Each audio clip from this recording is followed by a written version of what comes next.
बिस्मिल्लाहिर्रहमानिर्रहीम। अस्सलामु अलैकुम वरहमतुल्लाहि वबरकातुहू।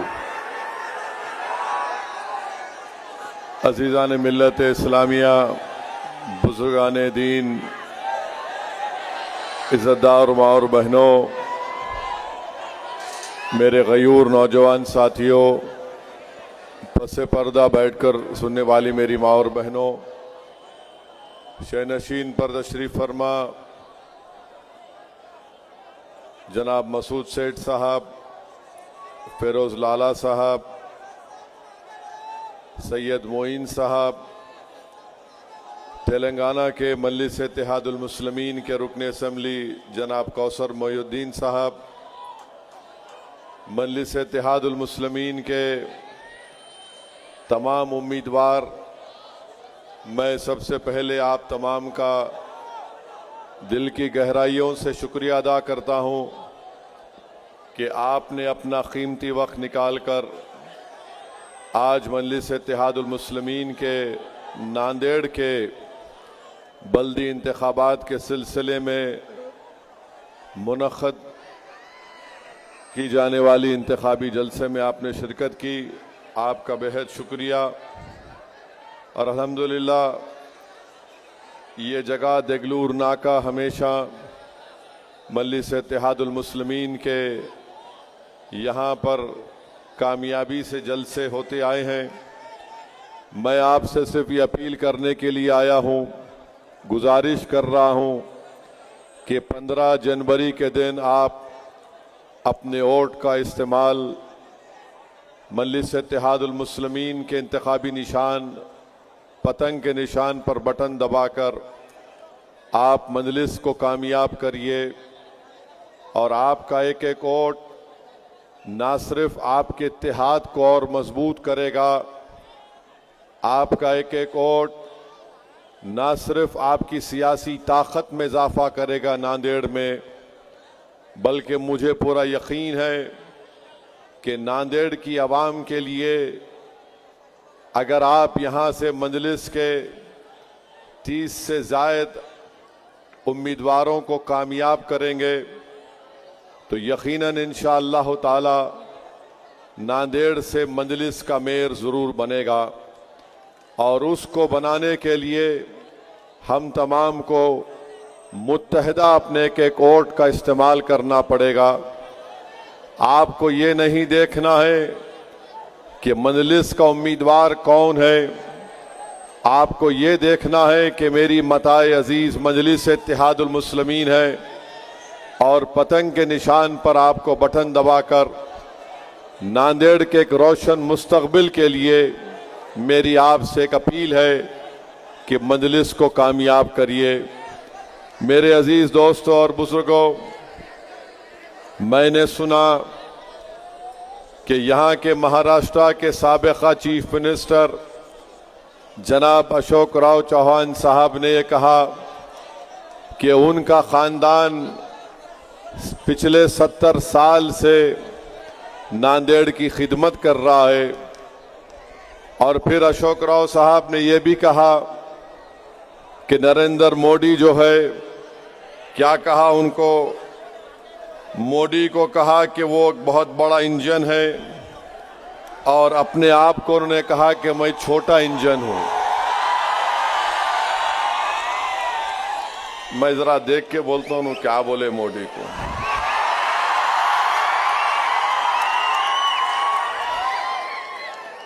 उन्होंने बोले मोदी बहुत बड़ा इंजन है।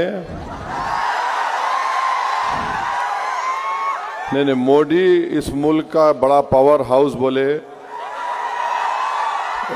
फडणवीस बोले महाराष्ट्र का देवा भाव कहते, और मैं छोटा इंजन हूं। अशोक राव फिर मैं क्या हूं?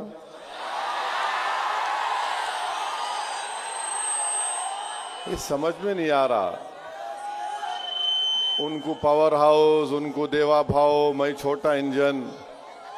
अशोक राव साहब, आप हमको कमतर मत समझो। आप भूल गए बरसों पहले यहीं से मजलिस के राकीन बल्दिया कामयाब हुए थे नांदेड़ शहर से। मगर आपको बताना ये चाह रहा हूं कि अशोक राव साहब खुद कह रहे हैं कि 70 साल से हमारा परिवार नांदेड़ की खिदमत कर रहा है। तो उन्होंने कैसी खिदमत की? देगलूर के इलाके में कोई तरक्याती काम अंजाम नहीं दिया गया। आप जानते हैं कचरे के अंबार हैं, ड्रेनेज लाइन चौक हो जाती, रोड वाइडनिंग नहीं हुई और फिर उस पे सोने पे सुहागा जो है सत्तार साहब जो अशोक राव की कमी थी उसको लाके ये सूरेज ट्रीटमेंट प्लांट यहाँ लाके डाले। और फिर आप देखते कि मैदान नहीं है। मिल्लत नगर इलाके में गंदगी की वजह से सेहत को खतरा है, बद जानवरों की आबादी बढ़ते जा रही है।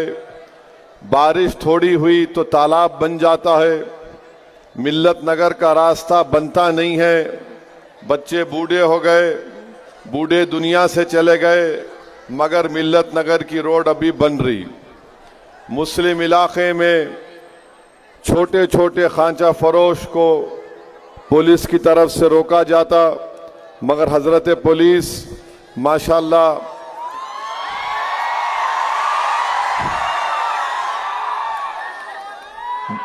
यानी काला मंदिर इलाके में दुकानें नहीं लगाना मगर वजीराबाद में लगाना।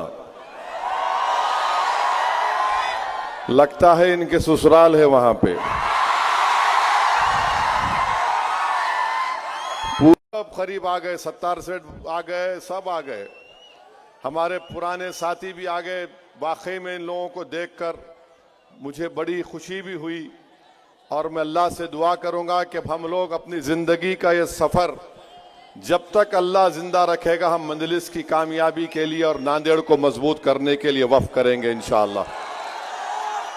मैं इन तमाम का शुक्रिया अदा करता हूं कि इन्होंने अपने आपसी इख्तलाफात या जो भी थे उसको बाजू रखकर नांदेड़ की आवाम की खातिर, नांदेड़ को डेवलपमेंट कराने के लिए, नांदेड़ से मजलिस का मेयर मुंतखब कराने के लिए ये लोग आगे आए हैं। मैं इनका दिल की गहराइयों से उनका शुक्रिया भी अदा करता हूं, उनका खैर मुकद्दम भी करता हूं। और सही कहा अभी यहाँ पर किसी ने भी मुझसे फ़ोन पर भी बात नहीं की। मैं इनकी इस इक़दाम की पूरी तायीद करता हूं और इंशाअल्लाह ताला जो भरोसा करके वो आए हैं, इंशाअल्लाह ताला हम उनके इस भरोसे को शर्मिंदा होने नहीं देंगे। ये हमारी पूरी कोशिश होगी। मेरे अजीज दोस्तों और बुजुर्गों, दूसरी बात यह है कि मजलिस क्या करना चाहती है नांदेड़ में। हमारा प्रोग्राम यह है कि नौघाट इलाके में नौजवानों के लिए स्विमिंग पूल और जिम खाना, कदीम शहर में एक खूबसूरत वसी गार्डन तामीर करना, मदीनतुल उलूम स्कूल से शिवाजी पुतले तक रास्ते की तामीर, पुराने शहर में एक फायर स्टेशन का ख्याम अमल में लाना, क्योंकि आजकल आग लगने से बड़े हादसात हो रहे हैं। मदीना नगर से ख़य्यूम प्लॉट 50 फीट के रास्ते की तामीर और पुराने शहर के अक़लती तुलबा के लिए ITI और टेक्निकल कॉलेज का क़याम, माल टेकरी इलाके में 5 एकड़ अराजी पर प्ले ग्राउंड की तामीर का मंसूबा और हैदराबाद के दवाखाने को तोसी करके मिनी हॉस्पिटल 100 बेड का बनाने की हमारी कोशिश होगी। जो फ्रूट मार्केट है, भाजी फूल मार्केट, हॉकर जोन के क़याम का अज़म और पुराने शहर में एक मॉडर्न स्लॉटर हाउस का क़याम और होनहार पसमानदा तलबा के लिए खिदवाई नगर इलाके में स्टडी सेंटर का क़याम, हैदराबाद पानी की टांकी के करीब मुस्लिम तलबात के लिए गर्ल्स हॉस्पिटल का क़याम, कदीम शहर में शादी खाने की तामीर का मंसूबा और नांदेड़ के सभी इलाकों में कब्रस्तान के लिए बाउंड्री वॉल और उसमें नमाज जनाजे का चबूतर और वजू खाने की तामीर का मंसूबा है। और आप जानते कि नांदेड़ में आइडेंटिफाइड 150 स्लम है जिसमें इस शहर की कम से कम 25% आबादी रहती है। और उसमें सबसे बड़ी तादाद मुस्लिम अक़लियत और दलितों की है। और आप देखते हैं कि नांदेड़ का जो फुजला निकलता है, जिसको अंग्रेजी में बोलते एक्सक्रेशिया, वो 55% उसको मैनेज ही नहीं किया जाता। इससे इतना बड़ा नुकसान होगा, एनवायरनमेंट जो नुकसान बोलिए, कुछ भी बोलिए, तो इस पर भी इंशाअल्लाह ताला मजलिस पूरी कोशिश करेगी।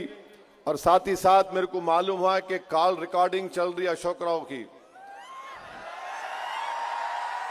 जिस नहीं मालूम उनकी आवाज है, कोई बना के डाला या एआई है, नहीं मालूम। उन्होंने बोल रहे उसमें, या कोई बोल रहा कि क्या बोल रहे, खाली हिंदू पैनल बनाएंगे, मुसलमानों को कैंडिडेट नहीं देंगे। अशोक राव साहब, जब आप कांग्रेस में थे, जब भी दुश्मन थे, अगर वो सच है तो वो आप तो मानते ही नहीं थे। आप खाली समझते थे बस जाओ, हो गया, काम हो गया, कुछ नहीं हुआ।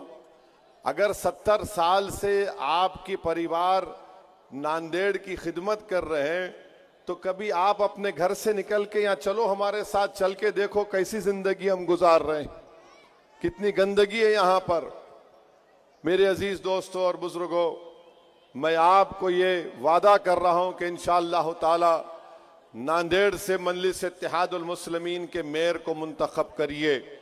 और मेयर उस वक्त मुंतखब होगा जब आप 30 से ज्यादा मजलिस के अराकीन बल्दिया को अपना वोट डालकर कामयाब करेंगे। और आप देख रहे कि अजीत पवार की पार्टी भी उम्मीदवारों को उतार रही, हमको कोई एतराज नहीं, उतारो आप। मगर सवाल ये पैदा होता, अजीत पवार, देवेंद्र फडणवीस और शिंदे मुंबई में बैठ के दबा के मलई हलीम क्या क्या खा रहे आपको मालूम? हाँ, वहां बैठ के खा रहे, यहां आके बोल रहे नहीं नहीं हम लोग नहीं है, मिले हुए नहीं है, हम मुंबई में मिलते, यहां हम नहीं मिलते। ये कई को नूरा कुश्ती कर रहे तीनों मिलके, उन्हों मुख्यमंत्री, इन्हों डिप्टी सीएम, इन्हों डिप्टी सीएम। यहां आके नहीं, मैं उसको नहीं जानता, मैं उसको नहीं जानता। मकसद एक ही है तीनों का कि नांदेड़ से मजलिस का मेयर नहीं बनना। तो क्या कर रहे, उसको क्या बोलते, नूरा कुश्ती। तू मेरी पीठ खुजा, मैं उसकी पीठ खुजाता हूं। याद रखो, हमारे पास ऐसा पाउडर है, तुमको खुजली हम शुरू कराएंगे इंशाअल्लाह ताला। 15 तारीख के दिन तुमको खुजली होगी, जब नतीजा आएगा तुम लोग एक दूसरे को लोच लोगे, देखना इंशाअल्लाह। अब तुम्हारे ये हथकंडे काम आने वाले नहीं है। और ये जो अजीत पवार का टिकट लेके लोग आए, मैं उनसे अपील कर रहा हूं, बाबू उन्हें अपने चिचा का नहीं हुआ, तुम्हारा क्या होगा? उन्हें शरद पवार को टाटा बाय बाय बोल दिया, इन्हों जाके दादा दादा कहीं को रही है। आओ ना, एक दीवाना है तुम्हारे दरमियान में, हर एक से लड़ रहे, हर एक से हुकूक के लिए लड़ रहे। क्या एक एक जिसके दिल में अल्लाह ने दिल दिया और सोच दिया, वो जानता है कि नरेंद्र मोदी ने अपने 11 साल में अपने इख्तिदार के जरिए एक बहुत बड़ा गलत काम किया है, वो वक्फ के कानून को बनाकर। आप जानते हैं कि वक्फ का कानून भारत की पार्लियामेंट में तरमीमी कानून मंजूर होकर एक नया कानून बन चुका है। आप जाकर किसी मौलाना से पूछिए, किसी एडवोकेट से पूछिए, किसी डॉक्टर से पूछिए, किसी से पूछिए, वो सब एक ही आवाज में बोलेंगे कि मोदी, अजीत पवार और शिंदे ने मिलकर एक ऐसा कानून बनाया कि जिससे मस्जिदों को, दरगाहों को, खानकाहों को, कब्रस्तानों को खत्म करने का कानून बना दिया गया। आप बताइए, महाराष्ट्र में हमारे हिंदू भाई हैं, क्या उनके टेंपल की कमेटी का मेंबर कोई गैर हिंदू बन सकता? नहीं बन सकता, और नहीं बनना चाहिए। मगर मुस्लिम धर्म का वक्फ बोर्ड में मोदी ने कानून बना दिया कि कोई गैर मुस्लिम भी उसका मेंबर बनेगा। ये आर्टिकल 26 का ग्रेव वायलेशन है। दफा 14 हिंदुस्तान की आइन का फंडामेंटल राइट है, उसकी खिलाफ वर्जी करता है। अजीत पवार ने तायद की, शिंदे ने तायद की, चंद्रबाबू नायडू ने तायद की, कुमारस्वामी ने तायद की, नीतीश कुमार ने तायद की। अगर नांदेड़ में, महाराष्ट्र में 100 साल पुरानी दरगाह, खानका, मस्जिद है और वो आसारे कदीमा में प्रोटेक्टेड मॉन्यूमेंट है, ये कानून कह रहा है कि अब वो उसका मालिक वक्फ नहीं है, उसका मालिक नरेंद्र मोदी के मातहत आसारे कदीमा आर्कियोलॉजिकल सर्वे ऑफ इंडिया होगा। बताओ क्या आपको ये कबूल है? और मोदी ने ऐसा कानून बनाया कि ये कानून का सेक्शन 3D या 3C है, कहता है कि इस तरमीमी कानून से पहले जो ट्रस्ट था और अब वो ट्रस्ट कोई बनाया जाएगा तो वक्फ नहीं रहेगा। क्यों लाए मोदी ये कानून? क्योंकि हिंदुस्तान का, भारत का सबसे दौलतमंद आदमी जो है, जिसका घर खोजा वक्फ के यतीम खाने पर बनाया गया, क्योंकि उन्होंने ट्रस्ट को बनाकर उसको बेच दिया, तो उसको बचाने के लिए मोदी ने कानून बना दिया कि जो ट्रस्ट पहले था या बाद होगा वो वक्फ नहीं होगा। और हमसे हमारी मस्जिद, दरगाह और खानका को छीनने के लिए अजीत पवार भी सपोर्ट किए, शिंदे ने सपोर्ट किया, सबने किया। ये 15 जनवरी को जो इलेक्शन होने जा रहा है, मैं आप तमाम से अपील कर रहा हूं, जो वोट डालने का इख्तियार रखते हैं, ये कानून भारत के संविधान के खिलाफ बनाया गया, जिसको बाबा साहिब अंबेडकर ने बनाया था। ये कानून आर्टिकल 14, 25 और 26 का पूरा वायलेशन करता है। हमारा मुकदमा अभी सुप्रीम कोर्ट में चल रहा है, मगर मैं आवाम की अदालत में आकर आपसे अपील कर रहा हूं, भारत के आईन और संविधान को बचाने की जिम्मेदारी हर फर्द पर है। और मैं देगलूर नाके में खड़े होकर महाराष्ट्र के एक एक अहले दिल से, मेरे भाई और बहनों से अपील कर रहा हूं कि अपने मस्जिद, दरगाह, खानका और कब्रिस्तान को छीनने का एक काला कानून जो मोदी, शिंदे और अजीत पवार ने बनाया, अगर आप भारत के संविधान की से मोहब्बत करते हैं, अगर आप मस्जिद, दरगाह और खानका और कब्रिस्तान को बचाना चाहते हैं, तो मैं आपसे अपील कर रहा हूं कि आप पतंग के निशान पर बटन दबाकर दिल्ली के उस बादशाह को पैगाम दे दो कि तुमने कानून बनाया, हम उसको मुस्तरद करते हैं, उसको नहीं मानते उस कानून को। क्या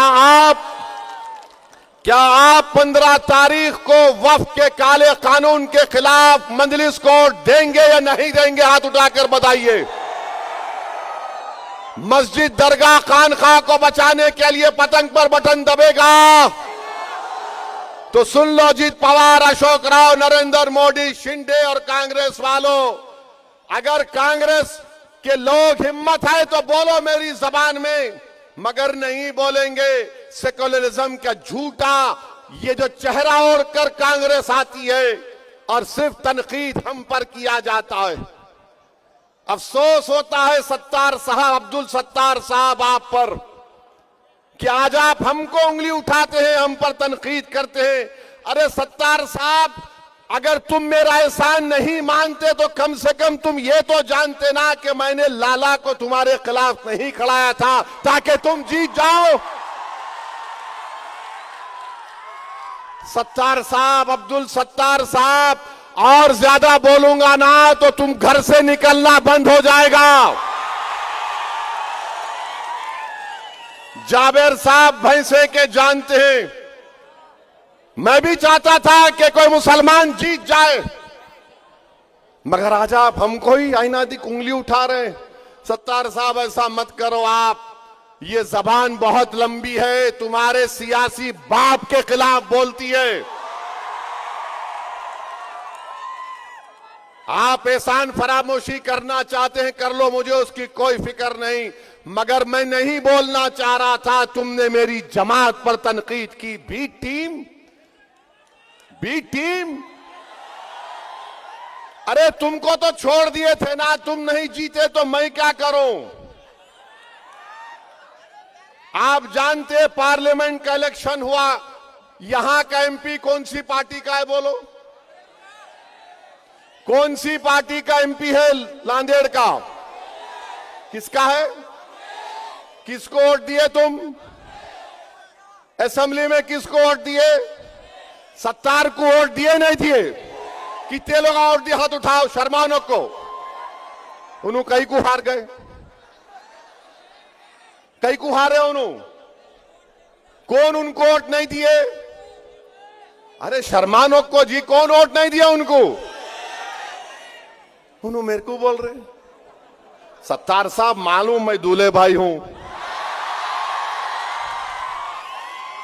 मगर एक बात याद रखो, वो कहावत जो बोलते ना, गरीब की जोरू सबकी भाभी, अब तुम नहीं बोल सकते। तुम नहीं जीते तो तुम्हारा मुकद्दर था। तुम्हारी अगर नीयत अच्छी होती ना अब्दुल सत्तार, तुम जीत जाते थे। तुम्हारी नीयत, तुम्हारा दिल साफ नहीं था। मगर सत्तार साहब और कांग्रेस वालों को बोल रहा हूं, पूरे मियां भाई छोड़ के दूल्हे भाई के साथ आ गए। अब कोई नहीं है वहां पे, कोई नहीं है, सब छोड़ दिए, टाटा बाय बाय बोल दिया उनको। अब्दुल सत्तार साहब, मुझे यकीन है कि इंशाअल्लाह ताला आपका बेटा अब्दुल गफ्फार हारेगा। जो बाप एहसान करने वाले पर एहसान फरामोशी करता, तो नांदेड़ की आवाम को सामने मैं सच को बयान कर चुका हूं। और रहा सवाल अजीत पवार का, अरे अजीत पवार का खंडवा पहनकर फिरने वालों, उन्हें शरद पवार का नहीं हुआ जो उसको सब कुछ दे के आगे बढ़ाया। तुम जाके नहीं नहीं नहीं नहीं कर लो, 15 तक है और क्या है, 15 के बाद तो कुछ होने वाला नहीं है। अभी भी वक्त है, छोड़ो उन चीजों को, आओ हमको एक बड़ी लड़ाई लड़ना है। मुल्क के हालात को देखो, कैसे कैसे कानून बनाए जा रहे हैं, किस तरीके से सुलेमान पठान को जलगांव में उसके बचपन के दोस्तों ने उसको मार दिया। बचपन के दोस्तों को जलगांव में सुलेमान पठान को मार दिया। जो खानदान 5 पीढ़ी से जलगांव में रहता था, सुलेमान पठान का वो वालिद बोलता है कि मैं 5 पीढ़ी यहां पर रहा, अब मेरी जान को खतरा है, मेरा बच्चा मर गया, वो गांव छोड़ के चला गया। कौन सी दुनिया में रह रहे तुम लोग? नफरत को आम कर दिया गया। मैं आपको डराने के लिए नहीं कह रहा हूं, बल्कि सच्चाई को बयान कर रहा हूं। इसीलिए आपसे अपील कर रहा हूं कि 15 तारीख के दिन आप मुत्तहिदा तौर पर अपने के कोर्ट का इस्तेमाल करिए। और मेरे इस तकरीर के बाद बहुत से हजरते इबलीस के लोग आएंगे, बोले ना कुछ भी नहीं होता, इन आते इनकी तकरीर सुनने सब जमा होते, उमंड उमंड के आते, दूर दूर से आते, बच्चे आके रिकॉर्ड करते, बस उतना ही है। मेरे भाई, वो गया जमाना, जो बच्चा था वो बोर बच्चा नहीं, शेर हो चुका है अभी। वो खाली फोन में नहीं सुन रहा, वो जाके अपनी अम्मी अब्बू को दिखा रहा, देखो सुनो अब वोट डालना है 15 को पतंग को। और वो बुजुर्गाने दीन, बुजुर्गाने कौम और मिल्लत भी तय कर चुके हैं कि हमको अपनी सियासी क़ियादत को मजबूत करना है। अगर आप मजलिस में और दूसरी पार्टी में एक और फर्क को महसूस कराने के लिए बात कह रहा हूं, ये जो दूसरी पार्टी के लोग खड़े हुए और मजलिस के जो लोग खड़े हुए हैं, वो इज्तिमाइयत के लिए खड़े हैं, इनफरादियत के लिए नहीं खड़े हैं। वो इत्तेहाद को मजबूत करने के लिए खड़े हैं, निफाक और इंतशार पैदा करने के लिए नहीं खड़े हैं। वो नांदेड़ को डेवलप कराना चाहते, दूसरे नांदेड़ को लूटना चाहते हैं। वो मजलिस के मेयर की कामयाबी को रोकना चाहते हैं, और मजलिस चाहती है कि नांदेड़ से मजलिस का मेयर बने। तो 15 तारीख के दिन आपको अपने के कोर्ट का इस्तेमाल पतंग के निशान पर करना है। और हम देवेंद्र फडणवीस और बीजेपी और नरेंद्र मोदी और अमित शाह को बता रहे हैं, मेरे भाई, जो आप हर किसी को मॉब लिंचिंग की जा रही है इस देश में, कोई बांग्लादेशी है। अरे हां, एक बात बोलना भूल गया, उत्तर प्रदेश के बाबा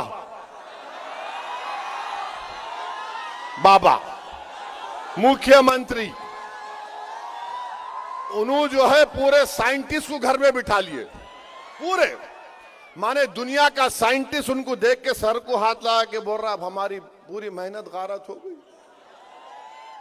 उत्तर प्रदेश में बाबा बोले कि देखो, तुम बांग्लादेशी को पकड़ने का तरीका तुम्हारे को बता रहा हूं, जाओ मुस्लिम इलाके में जाओ और जाकर जहां कोई मुसलमान 75 साल का बूढ़ा दिखा उसको बुलाओ, और कैसा पहचानेंगे तुम वो बांग्लादेश का है? पुलिस है, चीफ मिनिस्टर है। बोलिए बाबा, बोले ये तरीका है। तो बेचारे पुलिस गई एक मुस्लिम इलाके में, जाकर एक 75 साल के बूढ़े को, मुसलमान थे, पकड़ा। बोले तुम बांग्लादेशी है? उन्हें बोला नहीं हूं, मैं बिहार अरारिया का हूं, यहां पर 30 साल से रह रहा हूं उत्तर प्रदेश में। बोले नहीं, अभी मालूम होता, बाबा ने हमको फार्मूला दिया। वो बेचारा गरीब पहले पुलिस को देख के बोले क्या करना, तेरी पीठ दिखा।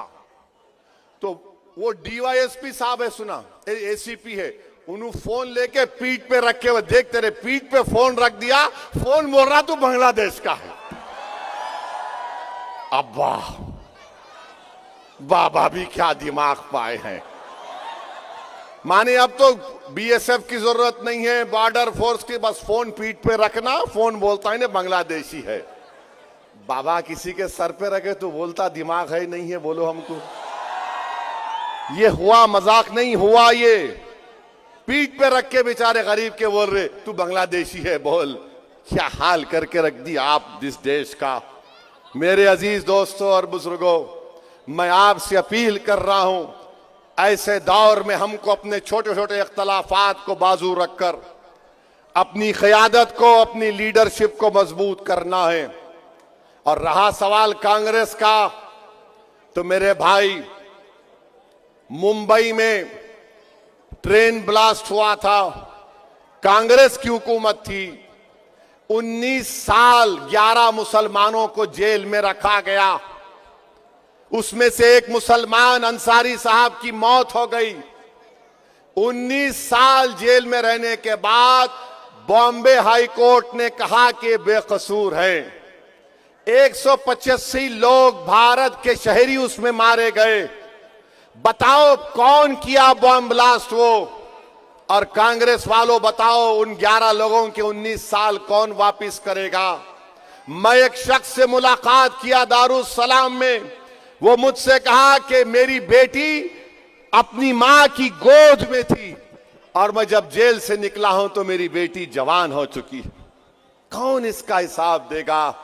कब तक आप हमको, हम गरीब मुसलमानों को सेकुलरिज्म के नाम पर ठगते रहेंगे? मेरे भाई याद रखो, फिरका परस्ती से मुकाबला हो, फाशिज्म से मुकाबला हो, जान की हिफाजत का मसला हो, मस्जिदों की और शरीयत की हिफाजत का मसला हो, हमारे बच्चों के मुस्तकबिल को अच्छा बनाना है, लीडरशिप पैदा करो। याद रखो, लीडरशिप, सियासी लीडरशिप पैदा करो। मैं बार बार कह रहा हूं, मैं जिंदा रहूं या ना रहूं, मगर मेरी बात को नोट करके रख लो। जब तक तुम अपने वोटों से, अपनी दुआओं से, अपनी मेहनत से, अपने इत्तेहाद से आप अपने नुमाइंदों को कामयाब नहीं करेंगे, तकालीफ खत्म नहीं होंगी, नाइंसाफी खत्म नहीं होंगी। याद रखो, मैं देख रहा हूं ना, भारत की पार्लियामेंट में मैं बता रहा हूं, जब वंदे मातरम जो हमारी अजीम वतन अजीज का नेशनल सॉन्ग बनाया गया, उसका 100 साल पर बहस हुई, तो ये जो समाजवादी पार्टी जो अपने आप को सेकुलर बोलती है, कांग्रेस, हम जानते बीजेपी तो हिंदुत्व के एजेंडे को अपना चुकी है, मगर आपने क्या तकारीर की, जाकर देखो यूट्यूब के ऊपर। अगर किसी ने उस पूरे पार्लियामेंट में, अल्लाह का मेरा बहुत बड़ा करम है, फजल है कि अल्लाह ने मुझे थोड़ा डाला दिमाग में, अल्लाह ने बोलने की तौफीक दी। मैंने उस डिबेट में खड़े होकर कहा कि भारत का संविधान जो हमने अपने आप को 24 जनवरी 1950 को दिया, उसकी शुरुआत वी द पीपल से होती है, भारत माता से नहीं होती। मैंने खड़े होकर पार्लियामेंट में कहा कि जब हमारे बाबा साहेब अंबेडकर ने संविधान बनाया तो दो लोग उठ के खड़े हुए और कहा कि वंदे मातरम को सॉन्ग बनाओ। किसी ने कहा कि खुदा के नाम से शुरू करो, वोटिंग हुई, हार गए। मैंने कहा, इसको बताया, मैंने कहा बाबा साहिब ने इस भारत के आईन में प्रियम्बल में लिखा कि liberty of thought faith, liberty of thought faith क्यों लिखा गया? कि हर एक को अपने अपने मजहब और बिलीफ पर चलने की आजादी होगी। फिर आर्टिकल 15 दिया हमने कि मजहबी आजादी होगी। मैंने पूछा फिर किस बुनियाद पर आज ये बीजेपी वाले बोल रहे कि मुल्क में रहना है तो पढ़ना होगा? पूरी पार्लियामेंट में अगर किसी ने उठकर कहा कि मैं अपनी मां से बेइंतहा मोहब्बत करता हूं, मगर मैं मां को खुदा नहीं मानता, मैं अल्लाह को अल्लाह मानकर उसकी इबादत करता हूं। किसने कहा कि हम शिरक नहीं कर सकते? किसने कहा कि मेरा दीन इस्लाम है और ये दीन के तकाजे मुल्क से मोहब्बत में मुझे रोक नहीं सकते, मुझे रोकते भी नहीं है। मैंने क्या कहा था कि मैंने कहा कि मेरे प्रॉफिट मोहम्मद सल्लल्लाहु अलैहि वसल्लम मदीना गए तो कहा कि अल्लाह मदीने की मोहब्बत मक्के से ज्यादा हमको दे दे।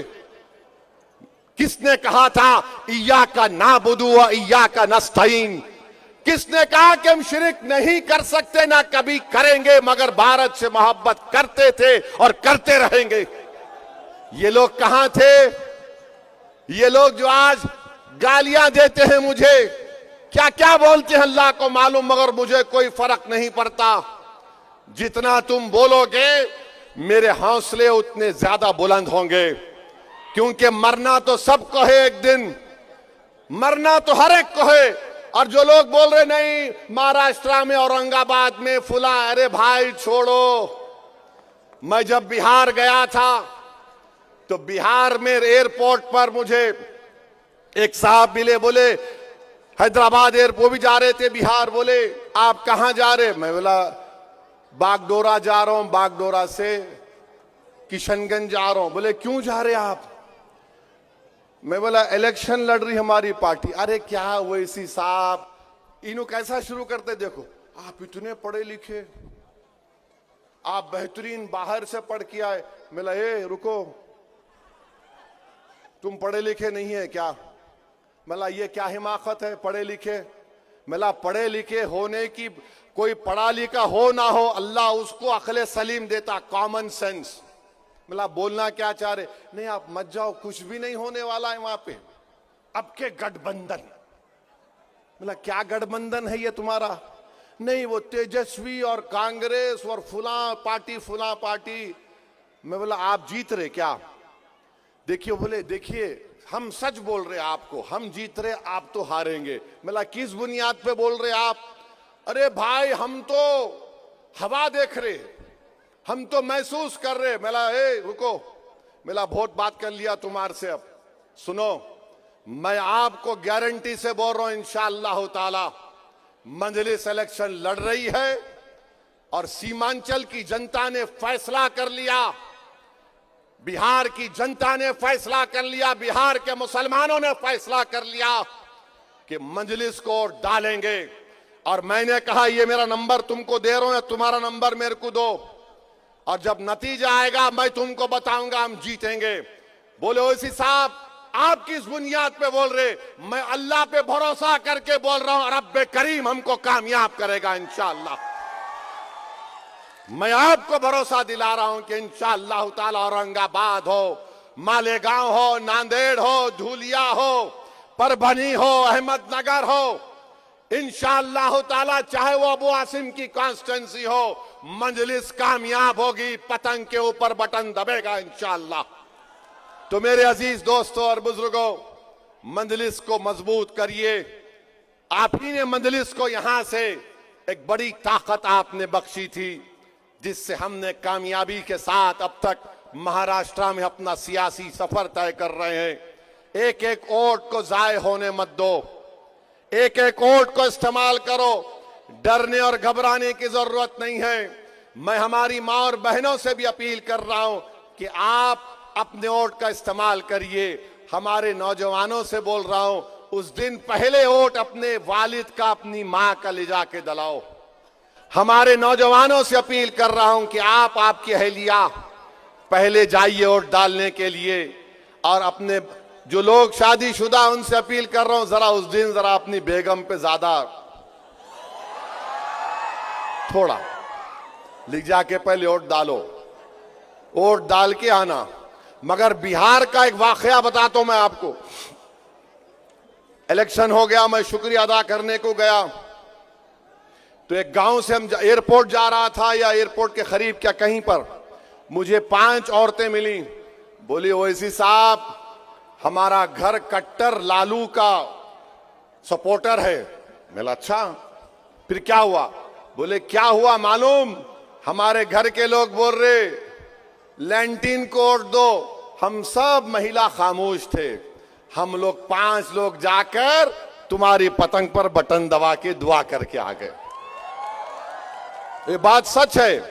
पूरे बिहार में 5 विधानसभा की सीट पर, आमदार की सीट पर, वहां की खवातीन ने जिनका नाम था वोटर लिस्ट में, 90% अपने वोट का इस्तेमाल किया। वो 5 में से 3 मंजलिस जीती, मालूम आपको? तो मैं आपसे अपील कर रहा हूं, यहां पर पोलिंग परसेंटेज 90 से कम नहीं होना। कम होगा 90 से। और एक और अहम वजह है, महाराष्ट्र में एसआईआर होगा। महाराष्ट्र में एसआईआर होगा, नामों की चेकिंग होगी वोटर लिस्ट की। आज तुम वोट डालोगे तो तुम्हारा प्रूफ रहेगा कि तुम्हारा नाम वोटर लिस्ट में था और तुमने वोट डाला। डालेंगे ना आप वोट? कितना परसेंट होगा? 90 से कम नहीं होना चाहिए। नहीं होगा ना इंशाअल्लाह। अपना वोट है, डालिए वोट। कल एसआईआर होगा तो 2002 में जिसका नाम होगा उसी का नाम पहले आएगा, बाद में सबको नाम भर्ती करना पड़ेगा। तो इसीलिए वो तूफान आने से पहले अपना वोट डालकर अपना प्रूफ रख लो। करेंगे ना आप इंशाअल्लाह?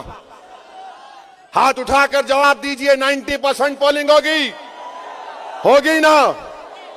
और फिर और एक बात, ये मंजलिस के मुखालिफिन पिछले असेंबली इलेक्शन में बहुत टीवी वाले भी उठाए, 15 मिनट बोले, 15 मिनट बोले ना, बोले ना। खुदरत का निजाम देखो। खुदरत ने बोला तुम इसके पीछे पड़े 15 मिनट, ले पोलिंग भी 15 तारीख को होंगी। अब ले, अब 15 मिनट बोल रहे थे, अब तो पूरे 24 घंटे मिल गए। टपा टप टपा टप टपा टप टपा, दे दबा दे दबा।